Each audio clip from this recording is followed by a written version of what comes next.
مسلم شریف کی حدیث ہے کہ آدمی گناہ کرتا ہے، گناہ کر کے پھر اللہ تعالیٰ سے کہتا ہے یا اللہ میں مجھ سے گناہ ہو گیا ہے تو مجھے معاف کر دے، تو اللہ تعالیٰ فرشتوں سے کہتا ہے کہ یہ جو میرا بندہ ہے اس نے گناہ کیا ہے، کیا اس کو یقین ہے کہ میرا ایک رب ہے اور اس کو یقین ہے کہ میرا رب معاف کر دے گا؟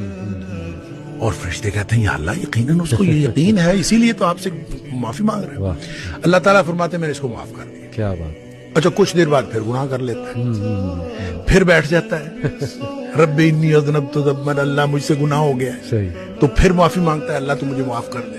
اللہ تعالیٰ پھر فرشتوں کو گواہ کر کے کہتا ہے کہ اس کو یقین ہے کہ میرا رب اب بھی معاف کر دے گا۔ واہ واہ، اللہ تعالیٰ پھر معاف کر دیتا ہے، سبحان اللہ، پھر تھوڑی دیر بعد پھر اس سے گناہ ہو جاتا ہے۔ صحیح، اچھا اس کا مطلب گناہ کے دوبارہ ہو جانے کے ساتھ اس کا تعلق نہیں ہے، صحیح، اس کا تعلق آپ کی توبہ کی کوالٹی کے ساتھ ہے۔ صحیح،